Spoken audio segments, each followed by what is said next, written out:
Question 19. A 100 microfarad parallel plate capacitor having plate separation 4 mm is charged 200 volt DC.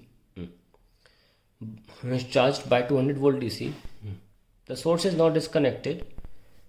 When the distance between the plates is doubled and dielectric slab of thickness 4 mm and dielectric constant 5 is introduced between the plates, how will its capacitance, electric field and energy density of capacitor get affected? Justify your answer. Capacitance पूछा है पहले. Normally capacitance क्या होती है? Epsilon A by T.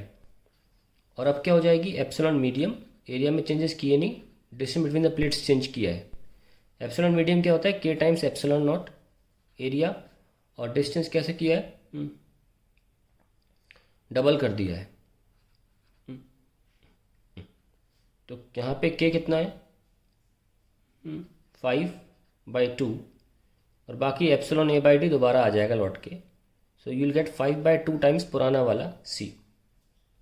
So C dash क्या है? 2.5 times of ये 100 दे रखा है, 250 माइक्रोफैरेड. ये 100 दे रखा था. सेकंड, और चेंज क्या हुआ आप देख सकते. इसका जस्टिफाई रीजन क्या होगा? पहले का capacitance proportional to permittivity and inversely proportional to distance between plates, इसलिए ये बदल गया. सेकंड पूछा इलेक्ट्रिक फील्ड. इलेक्ट्रिक फील्ड होता है सिग्मा बाय एप्सिलॉन.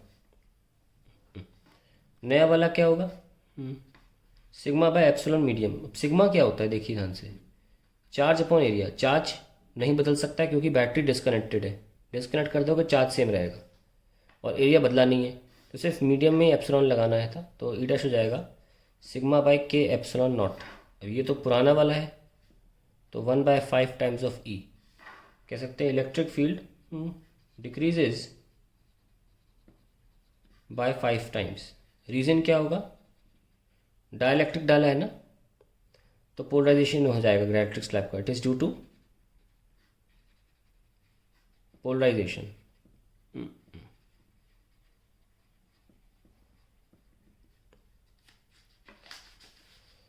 ठीक है, चलिए आगे बढ़ते हैं.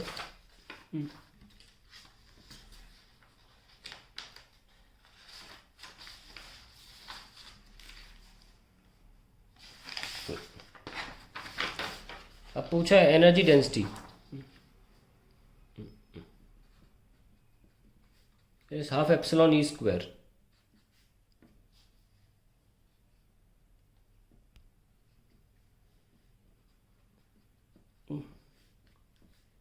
नई वाली क्या हो जाएगी? डैश लगा लो. एप्सिलॉन मीडियम ई डैश का square half k epsilon naught और ई डैश हो जाएगा ई बाय के. यही निकल के आया था. तो एनर्जी डेंसिटी हुआ half k epsilon E square by k square. So will get 1/k times of U E. जो डैश वाली है 1/k times of U E. This is U E by 5. That is the answer to the question.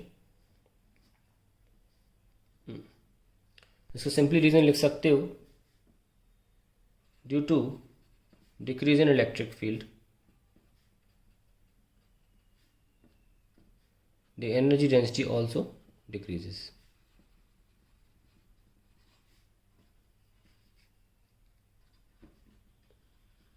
हो गया. अब इसका और part भी है 19 का, देखना पड़ेगा और पार्ट है नहीं. और हाँ है. A parallel plate capacitor of capacitance C is charged to potential V. It is then connected to another uncharged capacitor having same capacitance. Find out the ratio of the energy stored in the combined system to that stored initially in the single capacitor. Initially क्या होगा? Half CV square. और finally क्या होगा? Half C equivalent into VCP square. VCP क्या होता है? Common potential. मतलब सुनिए ध्यान से, पहले आपने कैपेसिटर को चार्ज किया एक डीसी बैटरी से, उस पर चार्ज आ गया कुछ,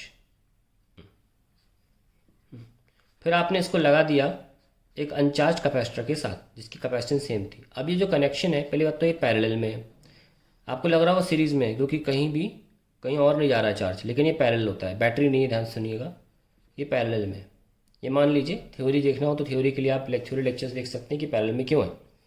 एनीवेज, ऐसे में इन दोनों की पोटेंशियल एडजस्ट हो जाती है और वो कॉमन पोटेंशियल कहलाती है। दोनों की सेम ही होती है, कोई पैरेलल में तो पोटेंशियल सेम ही होगा, और उसका फॉर्मूला होता है Q total upon C1 plus C2। ये इसका फॉर्मूला होता है कॉमन पोटेंशियल का, तो वो यहाँ लगाना पड़ेगा, ठीक है।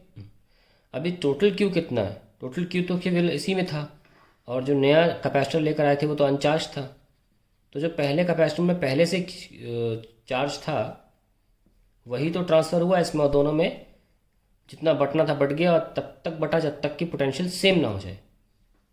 तो वही स्टार्टिंग में जो Q था वही टोटल Q है, क्योंकि दूसरा वाला अनचार्ज था।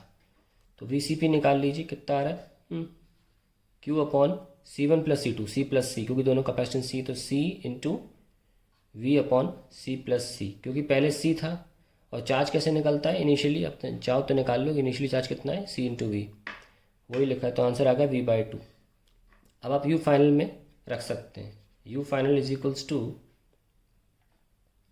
हाफ C इक्विवेलेंट कितना है पैरेलल में 2 टाइम्स C इंटू V/2 का स्क्वायर, कितना आ जाएगा CV² by 4। Now you can find out the ratio U final by U initial, that is 1/4।